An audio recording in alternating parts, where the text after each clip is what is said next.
Vous l'avez dit, au niveau des traitements, on n'a pas non plus fait preuve d'une fulgurante perspicacité, c'est le moins qu'on puisse dire. On a eu beaucoup de débats, notamment avec les préconisations de Didier Raoult, le professeur Raoult, donc de l'IHU Méditerranée à Marseille, qui préconisait la fameuse hydroxychloroquine couplée à l'azithromycine. Donc, mais on a très peu parlé, finalement, on a parlé des facteurs de comorbidité pour les gens qui mouraient du Covid-19, mais on a très peu parlé, finalement, de la nécessité d'avoir une bonne hygiène de vie, d'être en bonne santé. Ça tombe pourtant sous le sens, mais les défenses immunitaires, de fait, fonctionnent mieux quand on est en bonne santé à la base. Oui. Et puis, on a aussi insuffisamment parlé de l'âge médian des décès, qui était quand même 80-81 ans, ce qui est quand même pas rien. C'est-à-dire que c'est quand même un âge finalement équivalent à l'âge des décès attendus. Et ça, de vie. À l'espérance de vie. Donc, et je ne comprends pas ça non plus. Pourquoi est-ce que personne n'en a parlé? C'est que finalement, les décès, dans la grande majorité, il faut dire qu'on a pu faire confiance aux EHPAD aussi pour remonter considérablement l'âge des décès. Je ne sais pas si les décès des EHPAD étaient pris en compte comme Covid-19 ou pas Covid-19. Donc, il faut voir aussi au niveau comptabilisation. De fin mars, je crois. À partir de fin mars. Donc, vous voyez, voilà, du coup, et du coup, dans l'absence de soins qu'ils ont reçus, ou la raréfaction, on va dire, de soins, et notamment affectifs, et on sait comme l'affectif est important pour les défenses immunitaires, c'est difficile de faire sa comptabilité là-dedans. Vous parliez du système immunitaire, et c'est un point absolument central, à mon avis, de toute cette crise. Pas crise Covid. Qu'est-ce qui est important? C'est quoi être en bonne santé? En fait, c'est que nous avons, quand nous sommes en bonne santé, nous avons la capacité de faire face à peu près tout virus, tout bactérie pathogène, et nous avons le système de défense qui nous a été donné pour le combattre.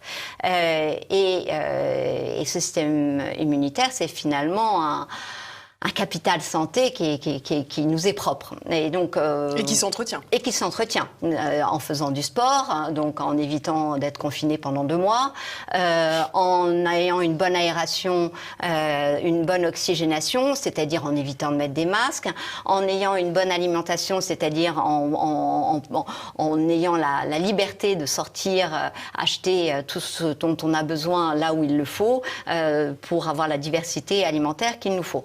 Vous voyez déjà ce que je viens d'énumérer, sur 3 points, on les a le contraire. On a le contraire, et donc on est là en définition même d'être en diminution du système immunitaire. Autre chose qui diminue fortement le système immunitaire, le stress.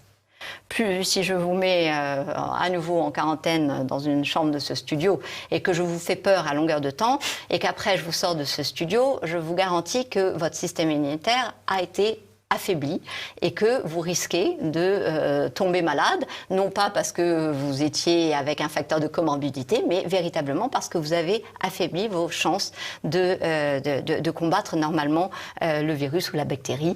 Et puis l'autre aspect, c'est que ces virus et bactéries peuvent venir de l'extérieur, mais ils viennent souvent aussi de nous-mêmes. C'est-à-dire qu'en fait, on crée des déséquilibres dans notre flore bactérienne ou virale qui font que, en fait, tout d'un coup, on va devenir malade. Alors, Alzheimer a même une piste de cette petite bactérie qui est déséquilibrée au niveau de la bouche et qui, du coup, monte dans le cerveau. Donc, vous voyez l'importance d'une bonne aération de la bouche pour éviter ces déséquilibres qui peuvent se créer et éviter des Alzheimer, des diabètes et autres maladies qu'on nous dit chroniques. Alors, je comprends ce que vous m'expliquez, mais on a l'impression que tout cela, c'est dans le monde idéal, avant crise, que finalement, tout ça, c'est de la prévention, mais que quand on est un peu au pied du mur, il y a quand même des moyens de protection à mettre en place. Et je pense évidemment au masque. Si on n'est pas évidemment obligé de courir avec un masque comme on peut le voir parfois dans la rue. Ou de conduire avec un masque. Ou de conduire avec un masque quand on est tout seul dans sa voiture. On peut peut-être considérer que les endroits effectivement surchargés en personnes, où l'aération ne se fait pas très bien, on peut considérer que les risques de contamination sont plus élevés et que la balance bénéfice-risque, là encore, penche peut-être davantage en faveur du masque, puisqu'on va le porter une demi-heure dans la journée. Alors, vous avez donné dans votre question les éléments de la réponse. Vous avez dit quand on est au pied du mur. Alors, je vous pose la question, Élise, est-ce que vous pensez qu'aujourd'hui, nous sommes au pied du mur ? En tous les cas, il semblait que le pays l'était au moment du 17 mars. Oui, mais là, on est d'accord qu'on est aujourd'hui. Et donc, aujourd'hui, on a l'avantage d'être aujourd'hui, ce qui fait que nous avons les chiffres et les observations de ce qui nous a précédé. Et donc, nous avons un petit peu plus de vision sur la prise en charge médicamenteuse qui finalement, où on voit que le cocktail d'un macrolide, d'une antibiotique macrolide de type azithromycine, de zinc et pourquoi pas, pour dire un gros mot, de plaquenil, a quand même un effet notable sur les patients lorsqu'il est donné au début de l'infection. Donc, aujourd'hui, ça veut dire quoi? Ça veut dire qu'on sait quand même globalement traiter les cas de Covid. Deuxièmement, qu'il y a une raréfaction des cas de Covid, même si par les tests, on en diagnostique de plus en plus. Il ne faut pas faire l'erreur de penser que nous sommes toujours dans une épidémie. Si vous regardez ces courbes et ces dynamiques que je vous montre et qui sont vraiment très intéressantes, elles nous donnent justement cette dynamique et cette évolution. Qu'est-ce qu'elle représente? Elle représente le temps de doublement de morts. Ça veut dire combien de temps il va me falloir pour que je double le nombre de morts. Alors, ça va être 5 jours, 4 jours, 5 jours, 6 jours, et c'est de plus en plus espacé.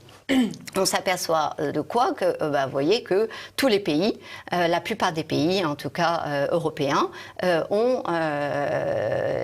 l'épidémie a cessé. Donc, vous voyez cette chute verticale nette qui montre que l'épidémie a cessé. Autre point intéressant, c'est que vous remarquez aussi que la pente est en train de diminuer. C'est-à-dire que dans les pays où le Covid sévit encore, comme l'Inde, le Brésil, eh bien, la pente est en train de diminuer. Ça veut dire que il faut de plus en plus de temps pour avoir un doublement des morts. Ça veut dire que le virus est en train, au niveau mondial, de perdre aussi en force.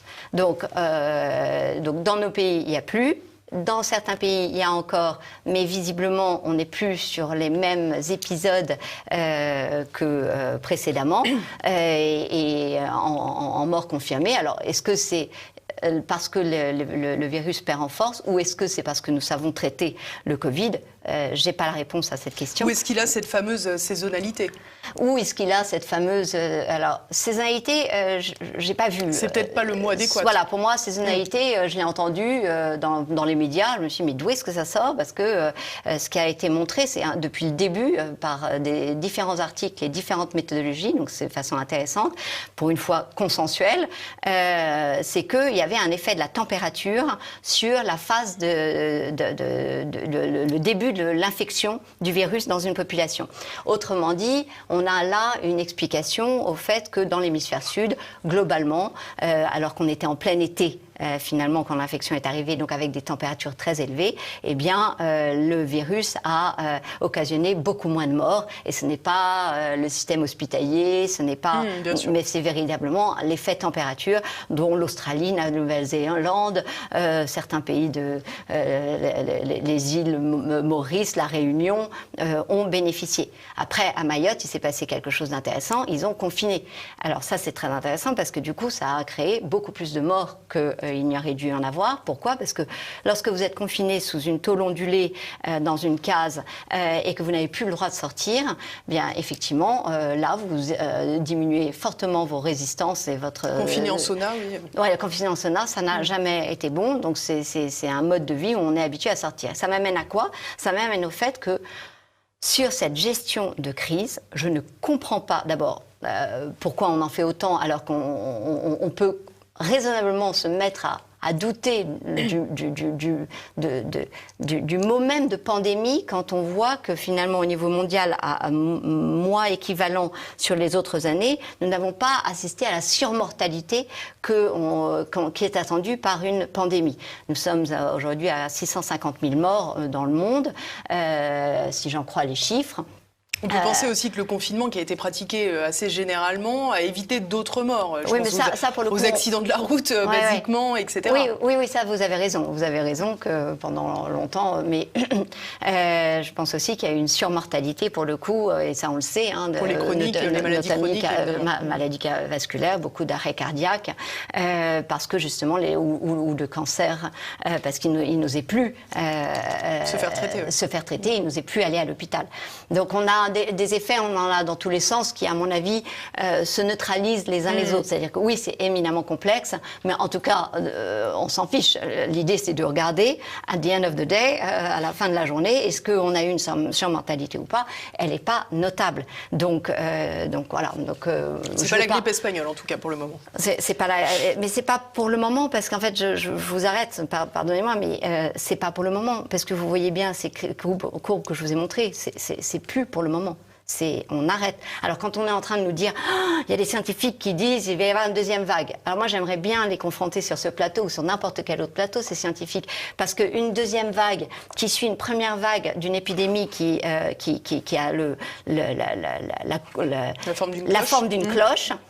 Et qui fait une deuxième cloche dans la foulée, personnellement, je n'en ai pas rencontré. J'ai cherché, je n'en connais pas. Je ne dis pas que ça ne peut pas exister, mais vraiment, j'ai cherché beaucoup.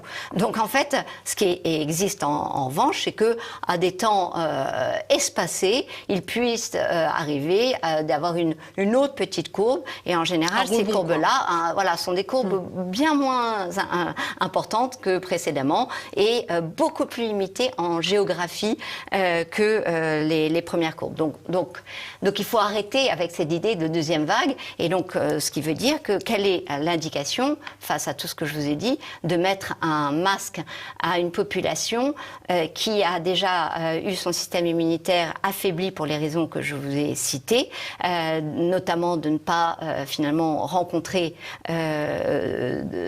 d'autres personnes, donc finalement d'avoir cette espèce d'échange permanent qu'on a de nos bactéries, de nos virus, etc., qui est un flux naturel, qui est un flux même vital. On le voit chez le petit enfant qui, dès sa naissance, par les voies basses, il va se prendre une explosion, une bombe littérale. Bactériologique. Il a une attaque bactériologique et après ça, il a d'autres attaques bactériologiques. Si en plus il est mis au sein ou même avec les biberons, on essaye de stériliser, etc. Mais enfin, il a plein d'attaques bactériologiques. Et comme si c'était pas assez, de toute façon, dès qu'il va pouvoir avoir manger de la terre, il va manger de la terre, manger des clés, pardonnez-moi, et etc., etc. Donc en fait, il va porter à la bouche tout un tas de... C'est pas parce qu'il a des tics, c'est pas parce que c'est un grand malade de l'oralité, parce qu'il les tête pas, vos clés, votre trousseau de clés, il le suce. Donc on voit bien là qu'il s'expose. Alors je ne dis pas donner des clés dégoûtantes à tous vos petits bébés, mais on voit bien quand même qu'on a ce besoin. Et la personne âgée, de la même façon, elle a ce besoin. Je ne connais pas vraiment de personnes âgées qui n'aiment pas qu'on leur prenne la main longtemps. Je ne sais pas, alors j'imagine qu'il se passe quand même beaucoup de choses par le toucher, mais je pense qu'il y a aussi cette espèce d'échange dont ils ont besoin. Ils ont besoin physiquement pour leur état, leur bien-être, et l'hypothèse est lancée, et pourquoi pas pour aussi enrichir leur bactériome parce qu'ils ont moins de rencontres avec l'extérieur.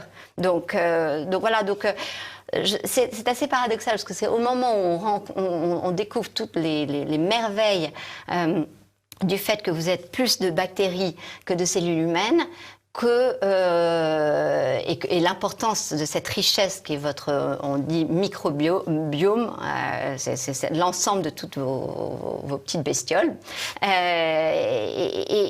on découvre toute la richesse et l'importance, et paradoxalement, c'est le moment où on dit, on va appauvrir ça en vous collant un mouchoir, et moi j'aime bien dire, Élise, et si avant cet épisode de folie collective qui nous mène dans le mur d'une économie abîmée colossalement en profondeur, je vous avais dit, prenez un mouchoir.